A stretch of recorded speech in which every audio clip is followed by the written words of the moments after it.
በስመ አብ ወወልድ ወመንፈስ ቅዱስ አሐዱ አምላክ አሜን። ናቦና አምና አረጋዊ ዜና ገድሉ ኣብ ጥቅምቲ ዝንበብ ጸሎቶምን በረከቶምን ናቦና አምና አረጋዊ ጻድቅ ምስኩላትና ህዝበ ክርስቲያን ይኩን ዘለዓለም አሜን። በሰብከ ሁሉ ዓለም ረቢሑስ ነፍሱ እንታ አጥፈየ እንታ ይጠቅሞ ወይ ሰበጃ ነፍሱ እንታ ይክህቢው ማቴዎስ 16:16 አቡና አረጋዊ አገሮም አብሮም ኮይኑ አቦም ከዓ ኢሳቅ ይባሃል ናይኖም ንጉስ ነበረ። አዲዮም ድማ እድናት ይባሃል የመጀመርታ ሽሞም ከዓ ዘሚካኤል ይባሃል።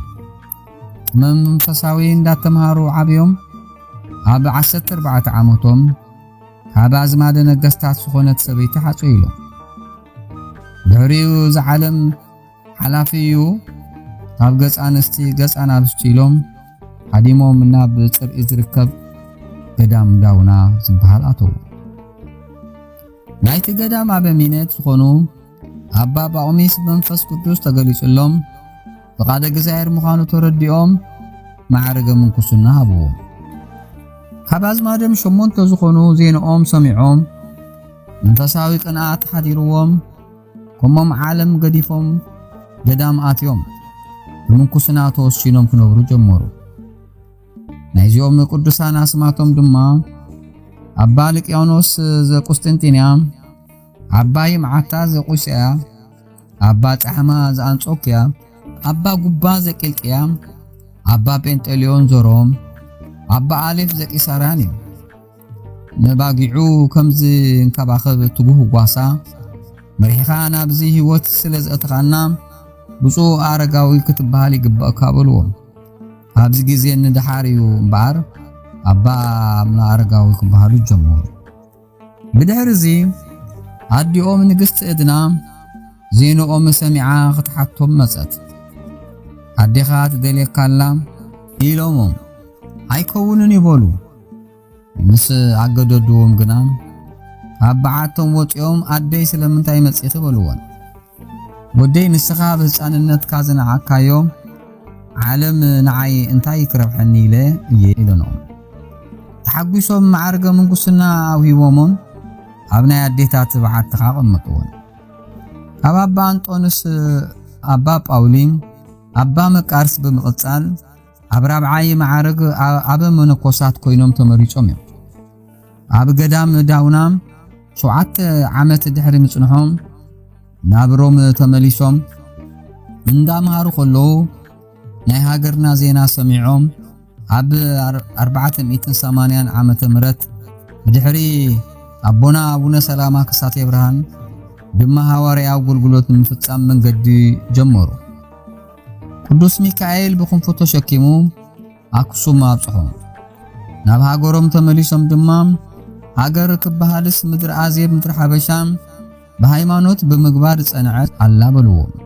ሸሞንቲኦም ኩሉ ንብረቶምን ጠርኒፎም ዜና ናይ አምና አረጋዊ ምስ ነገርዎም ብእምነት ተቀቢሎም ጸሎት ገይሮም ፍቃድ እግዚአብሔር ምዃኑ መሰረጋገጹ ኩሎም ተኣኻኺቦም አክሱም ኣተው። እዚ ዝኾነ ድማ አልአሜዳ ኣብ ዝነገሰ ኣብ 50 ዓመት እዩ። ኣባ ገሪማ ኢሳቅ ስጋብ ሽዑኡ ኣብሮም ነጊሶም ይነብሩ ነበሩ። ምስለ ኣኹሎም ግና ንግስነቶም ገዲፎም መጽኦም ታሽዓ ይኮኑ። ብሓንሳብ 12 ዓመት ድሕሪ ምንባሮም ንጽሞና ንብሕቱና ዘይጥዕሞም ምስኮነ ኣባ አረጋዊ ካብ ኣዝማድና ምፍላይና ካብ ሃገርና ምውፃና ብውሕቱና ንምንባር ዶ ኣይኮነን፣ ስለዚ ተፈላሊና ምንባር ይሕይሽ በሉ። ተፈላሊዮም ድማ ኣባ ሊቃኖስ ደብረ ቁንጾላ፣ ኣባ ሊባኖስ ደብረ ቆናጽል፣ ኣባ ጴንጤልዮን ካብኡ 2 ምዕራፍ ረሒቆም ኣባ ይሳቅ መደራ፣ ኣባ ጻሕማ ጸዴንያ፣ ኣባ ይምዓታ ገርዓልታ፣ ኣባ ኣፍጤ ይሓ፣ ኣባ አሌፍ ኣሕሳኣ ኣትዮም በዓት ሰሪሖም ተቐሚጦም ኣባ አረጋዊ ድማ ኣዲዮም ቅድስት እድና ደቀ መዝሙሮም ማትያስን ኣኸትሎም ንእግረ መንገዶም እንዳምሃሩ ሕሙማት እንዳፈወሱ ክኸዱ ከለዉ ኣብ ደብረ ዳሞ በጽሑ። ኣሚነን ተኸተልኦም ብዙሓት ኣንስቲ ኣብቲ እግሪ ደብሪ ገዳም ጎዲሞሙለን ንኣዲዮም እመምኔት ገይሮም ሸይሞሙለን። ብድሕሪ እዚ ኣብቲ እግሪ ደብሪ ኮይኖም ነዚ ኸረን ብኸመይ ክወጾ ይኽእል ኢሎም እንዳሓሰቡ ከለዉ ዝተኣዘዘ ገበል መጺኦም ኣብዚ ከረን እንታይ ኣለክ ትብላዕን ትስተይን ኣይትረክብን ኢኻ ዋዒ ናይ ፀሓይ ቁሪ ናይ ለይቲ ድማ ኣይትኽእሎን ኢኻ በሎም። ዝተኣዘዝካዮ ኣይትፍጽምን ቀልጠፍ ጭራኻ ውሩድ እሞ ጎቲትካ ኣደይበን በልዎ። ሱሳ እነት ብዝኣክል ጭርኡ ጠምጢሙ ቅዱስ ሚካኤል ናይ ሓዊ ሴፍ ሒዙ እንዳሓለዎም ኣብ ርእሲ እቲ ከረን ኣብጽሖም። ሽዑ ንሽዑ ድማ ሃሌሉያ ንኣብ ሃሌሉያ ንወልድ ሃሌሉያ ንመንፈስ ቅዱስ ኢሎም ኣመስገኑ። ደብረ ሃሌሉያ ዝበሃለሉ ምኽንያት እውን ነዚ እዩ። ስጋ በዚ ሰዓት እኽሊ ዝጥዕሙ ኣብ ሰንበት ክርስቲያን ጥራሕ እዩ ነይሩ። ኣብዚ ዕለት ግና ፍርቂ ሕብስቲ በሊዖም ጸጊቦም። ድሕሪዚ ግን ምድራዊ ሕብስቲ ኣይተመገቡን። መላእኽቲ ኣብ ሰንበት ክርስቲያን ሰማያዊ ሕብስቲ ሰማያዊ ወይኒ እንዳምጭሎም ንዑ ቀዲሶም ይቕበሉ ነይሮም። ድሓር ድማ ጽድቆም ሰሚዖም ካብ 6,000 ዘይንእሱ ደቀ መዛሙርቲ ተኣከቡሎም። 99 ዓመት ምስ መልኦም ወይታ ኣብ ፍርቂ ለይቲ ተገሊጹ ብኻምካን ርእዮ ጸሎትካ ሰሚዐዮ ምድራዊ መንግሥትኻ ገዲፍካ ስለ ዝገልገልካኒ ሕልፈትን ስዕረትን ዘይብላ መንግሥተይ ከውርሰካ እየ።